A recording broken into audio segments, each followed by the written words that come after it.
Assalamualaikum warahmatullahi wabarakatuh. Hai para pencinta catur dan para caturmania, selamat datang kembali di Legenda Catur Dunia.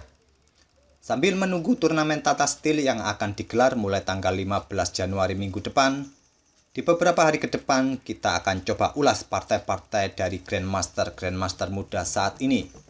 Yang mungkin saja di beberapa dekade ke depan, para Grandmaster muda ini bisa menggantikan Magnus Carlsen. Dan untuk video kali ini, kita akan coba ulas permainan dari Grandmaster muda asal Rusia, Daniil Dubov versus Alireza Firoza. Mungkin kawan-kawan sudah banyak yang tahu tentang profil kedua pemain ini, jadi kita langsung saja ke permainan. Partai ini dimainkan di Abu Dhabi Masters 2018 silam. Alireza memegang hitam, Daniil Dubov memegang putih mengawali permainan dengan pion E4. Alireza membalas dengan pion C5 bermain dengan Sicilian Defense dan kuda C3. Langkah kedua putih dengan memainkan kuda C3 ini kawan-kawan adalah variasi tertutup dari Sicilian Defense, di mana putih tidak segera untuk membuka lajur pusat dengan memainkan pion D4, yang biasanya kita temui dalam permainan Sicilian terbuka setelah putih memainkan kuda F3. Alireza merespon dengan pion D6. Dan di langkah berikutnya ini kawan-kawan, di langkah ketiga, Dubov akhirnya membuka lajur D memainkan pion D4. Coba kita mundur sejenak kawan-kawan. Biasanya dalam permainan Sicilian tertutup, putih akan melanjutkan dengan pion G3. Hitam juga biasanya membalas dengan pion G6, juga membentuk Fianchetto di sayap raja. Gajah G2, gajah G7, pion D3, kuda C6. Secara umum inilah main line dari variasi Sicilian tertutup. Tapi di langkah ketiganya ini kawan-kawan, Daniil Dubov langsung memainkan pion D4. Pion pukul pion dipukul balik oleh menteri, kuda C6 mengancam menteri, menteri mundur ke D2, dan pion G6. Mempersiapkan Fianchetto gajah di petak G7 ataupun nantinya akan menyerang menteri di petak H6. Dubov melanjutkan dengan pion B3 membentuk Fianchetto di sayap menteri, dan gajah H6 mengancam menteri di blokade dengan pion F4.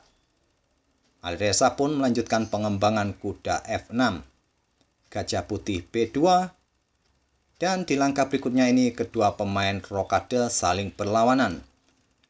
Dan lihatlah kawan-kawan, untuk sementara ini jika dilihat dari diagram yang ada, sepertinya putih akan jauh lebih cepat untuk membongkar Fianchetto hitam dengan adanya dua pion pusat ini. Tapi kita lihat saja langkah-langkah kedua pemain berikutnya. Alireza melanjutkan dengan pion A5, ingin segera membongkar Fianchetto putih di blokade dengan pion A4 dan kuda hitam B4. Kuda hitam menempati posisi yang cukup strategis kawan-kawan untuk mengganggu area pertahanan Raja Putih. Tidak dihiraukan oleh Daniil Dubov menggeser rajanya ke B1, menghindari diagonal petak gelap yang cukup panas yang sejak tadi sudah diincar oleh gajah hitam. Alireza melanjutkan dengan pion D5, mengorbankan pionnya untuk membuka diagonal petak terang bagi gajahnya di langkah berikutnya. Pengorbanan ditolak oleh Daniil Dubov, lebih memilih mendorong pionnya ke E5 mengancam kuda serta untuk menguasai petak D6 serta petak F6. Kuda pun lompat ke H5 mengincar pion F4. Di backup dengan kuda di E2, Alireza melangkahkan gajah ke F5 mengincar pion C2. Lihatlah kawan-kawan, posisi kuda hitam ini bagaikan jangkar serangan dari hitam. Tapi kita lihat sejak tadi tak ada respon dari Daniil Dubov untuk mencoba menyingkirkan kuda ini. Merespon serangan dari hitam ini, Daniil Dubov melangkahkan kudanya ke D4, melindungi pion serta mengancam gajah. Tapi dengan melangkahkan kuda ke D4 ini kawan-kawan, pion F4 ini sudah tidak ada lagi yang membackupnya kecuali menteri. Tentu pion F4 ini akan menjadi sasaran empuk berikutnya oleh hitam. Tapi Alireza terlebih dahulu menggeser gajah petak terangnya ke G4 mengancam benteng, diblokade dengan gajah di E2. Akhirnya Alireza pukul pion F4 mengancam menteri, menteri ke E1, gajah pukul gajah dipukul balik oleh menteri. Akhirnya menteri hitam keluar kandang ke C7 mengincar pion E5. Daniel Dubov menggeser betengnya ke E1 untuk menambah backup bagi pionnya. Alireza melangkahkan menterinya ke C5, mengancam kuda D4 di backup dengan kuda C ke B4. Langkah ini sekaligus untuk membuka diagonal peta gelap bagi gajahnya.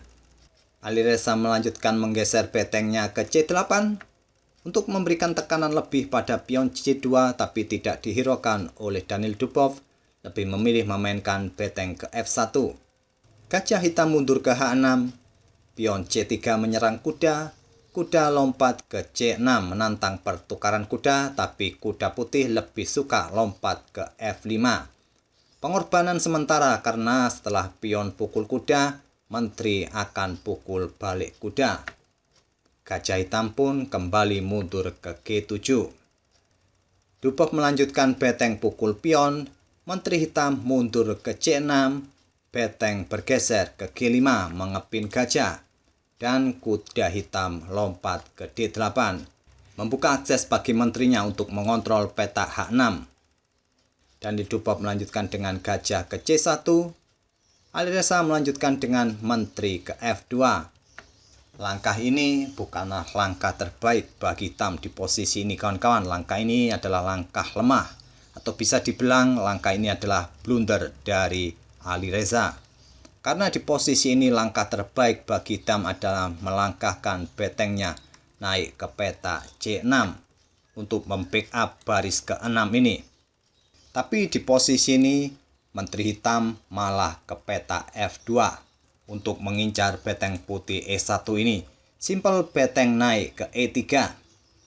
Kuda hitam ke E6 untuk membackup gajahnya serta memberikan ancaman bagi beteng putih. Tapi ancaman bagi betengnya tidak dihiraukan oleh Daniel Dubov. Lebih memilih untuk menumpuk betengnya di lajur G. Lihatlah kawan-kawan, kedua beteng putih yang menumpuk di lajur D ini bersiap-siap untuk pukul gajah yang ada di peta G7 ini.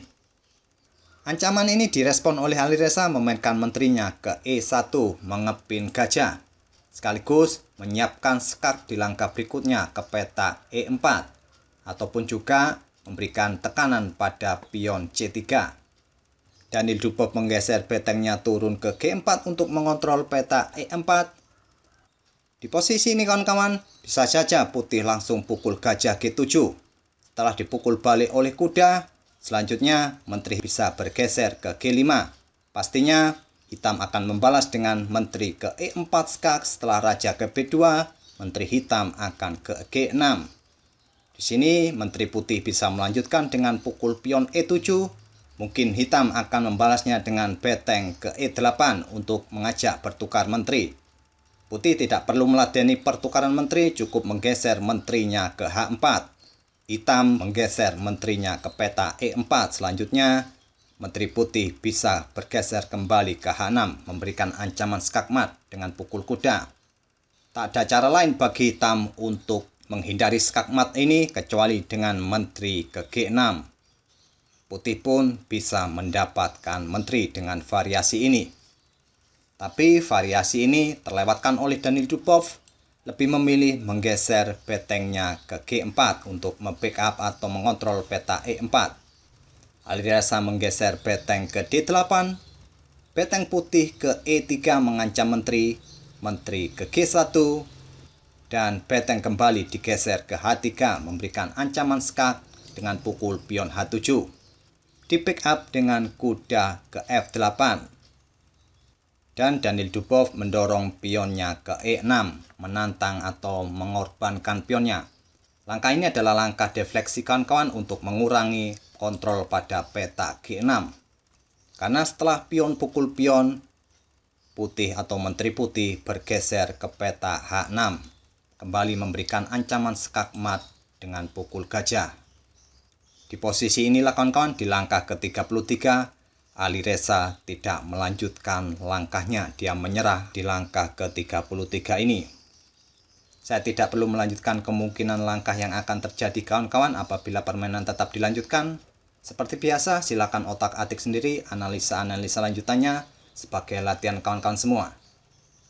Dan itulah kawan-kawan permainan kedua pemain di turnamen Abu Dhabi Master 2018 silam.